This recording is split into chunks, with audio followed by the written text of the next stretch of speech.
Assalamualaikum. Gimana kabarnya nak? Semoga sehat-sehat semua ya. Amin ya robbal alamin.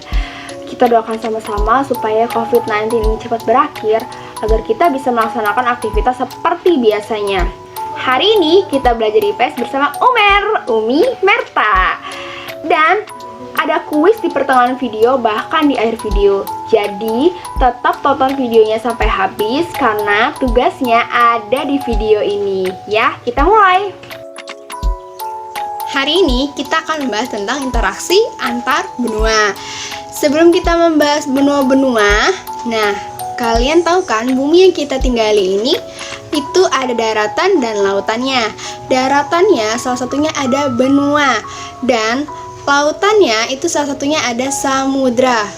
Sebelum benua-benua yang kalian tahu sekarang ini, dulunya benua ini menjadi satu.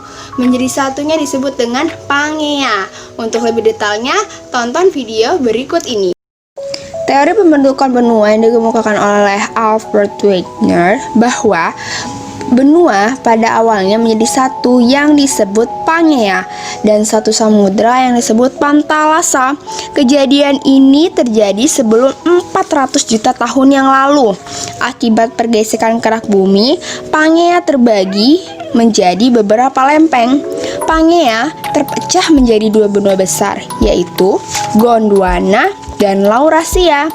Gondwana bergerak ke arah selatan yang kini menjadi Amerika, Australia, Afrika, Pulau Irian, Timur Laut, Selandia Baru, India.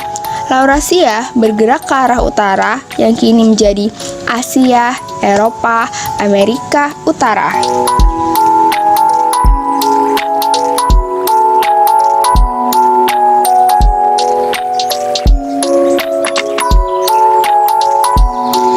Dan ini adalah ilustrasi proses perubahan permukaan bumi. Kalian tahu gak sih, bentuk benua-benua ini sudah ada di dalam Al-Quran Abasa ayat 26. Summa sakoknal ardo syakko. Kemudian kami belah bumi dengan sebaik-baiknya.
Cek, quiz time.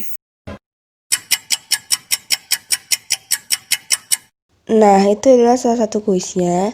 Tolong dikerjakan. Nanti kalian jawab pertanyaannya lewat Schoology ya. Nanti di Schoology akan tersedia kolom untuk menjawab. Atau bagi yang kesulitan menjawab di Schoology, silahkan kalian boleh tulis tangan dan kirimkan ke Umi ya.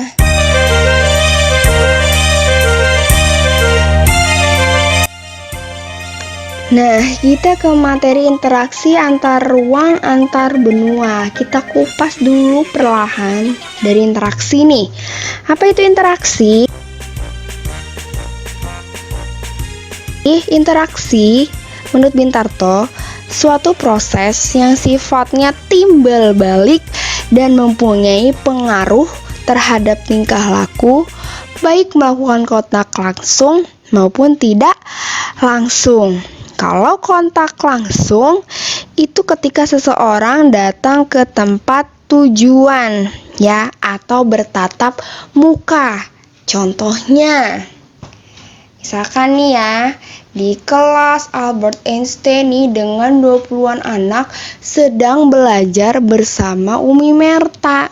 Nah tuh, itu kan artinya antara individu dengan kelompok. Umi individunya, kelompoknya kelas Albert Einstein. Sedang terjadi tuh interaksi secara langsung di ruangan Albert Einstein. Itu namanya interaksi yang dilakukan secara langsung. Lalu ada yang tidak langsung. Kalau yang tidak langsung itu terjadi melalui media perantara. Contohnya nih, misal Ripaldi mau menghubungi Kehan. Karena lagi masa pandemi COVID-19, tidak bisa bertemu tatap muka atau bertemu tatap langsung. Jadinya perantaranya melalui telepon atau handphone ya. Itu adalah interaksi yang tidak langsung. Selain itu, interaksi itu dapat terjadi di mana saja ya. Interaksi yang dalam bentuk pergerakan manusia disebut mobilitas penduduk. Ingat, interaksi dalam bentuk perpindahan informasi disebut komunikasi. Interaksi dalam bentuk perpindahan barang disebut transportasi. Ya, itu interaksi. Kita masuk ke ruang. Ya, ruang dalam pengertiannya adalah tempat di permukaan bumi, baik secara keseluruhan atau sebagian yang digunakan oleh makhluk hidup. Ruang itu mencakup berbagai hal, nak. Ya, istilahnya bumi yang besar ini, bumi itu ibarat ruang. Ruangnya isinya apa? Isinya apa sih bumi itu? Lapisan atmosfer, ada udaranya, ada perairannya, ada bagian bawah permukaan bumi, batuan, bahkan makhluk hidup juga disebut bagian dari ruang ya. Jadi kalau dikaitkan antara interaksi antar ruang, itu kaitannya ada orangnya, ada barangnya, ada informasinya ya. Bisa dikatakan interaksi antar ruang itu adalah berupa pergerakan orang, barang, dan informasi dari daerah asal ke daerah tujuan ya. Sampai sini paham? Apabila kurang paham, silahkan chat Umi ya, oke? Okay, quiz time part 2.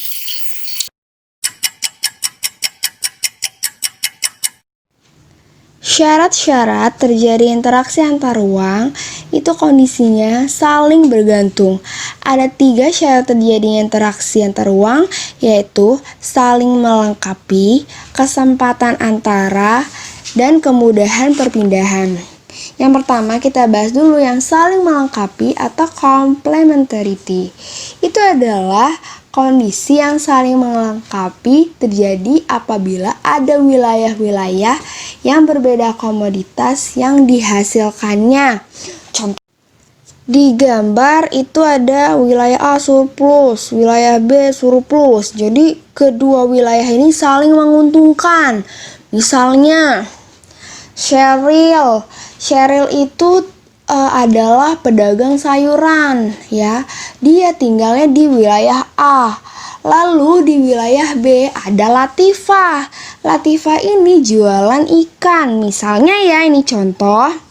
Nah, karena wilayahnya Cheryl itu menghasilkan sayuran dan wilayahnya Latifah menghasilkan ikan, untuk mendapatkan produksi yang tidak diproduksi di wilayahnya, maka Cheryl melakukan aktivitas perdagangan dengan penduduk di wilayahnya Latifah. Begitu juga sebaliknya. Latifah misalkan tidak ada produksi sayuran, Latifah melakukan aktivitas perdagangan di wilayahnya si Cheryl. Gitu ya. Kesempatan antara merupakan suatu lokasi yang menawarkan alternatif lebih baik sebagai tempat asal ataupun tempat tujuan. Itu contoh skemanya ya. Yang garis putus-putus itu artinya interaksinya lemah, sedangkan yang tidak putus-putus itu interaksinya kuat. Contohnya kan tadi misal ya nih ya, wilayah itu tadi Cheryl yang jualan sayur tapi tidak ada ikan. Wilayah B itu tadi Latifah, dia jualan ikan tapi tidak jualan sayur ya, atau tidak ada sayur. Nah, wilayah C ini kita contohkan punyanya Anggun. Anggun ini jualan ikan tapi gak jualan sayuran. Berarti Anggun sama dengan si wilayahnya Latifah ya. Jadi Cheryl ini kan biasanya beli ikannya di tempatnya Latifah. Tapi karena tahu nih ada wilayah baru, misalkan Anggun ya. Anggun itu di wilayah C yang juga menghasilkan ikan laut, jaraknya juga lebih dekat dibandingkan Cheryl harus ke wilayahnya Latifah. Karena jaraknya dekat, juga ongkos transportasinya murah, maka Cheryl yang tadinya beli di wilayahnya Latifah sekarang pindah membeli ikannya di wilayahnya Anggun ya. Jadi yang namanya kesempatan antara itu memilih tujuan yang lebih dekat dan ongkos transportasinya yang lebih murah ya. Dalam kemudahan perpindahan, misalkan perpindahan barang itu kan atau orang perlu biaya. Agar terjadinya interaksi, biaya untuk perpindahan tersebut harus lebih rendah dari keuntungan yang didapat. Jika biaya perpindahan lebih tinggi dari keuntungan, maka tidak akan terjadi interaksi. Kemudahan perpindahan juga bergantung pada ketersediaan infrastrukturnya yang menghubungkan daerah asal dengan daerah tujuan. Kalau misalkan ada kendala seperti jalan yang rusak, akan mengurangi kemungkinan interaksi karena jalan yang rusak membutuhkan biaya yang tinggi untuk memindahkan barang ataupun orang.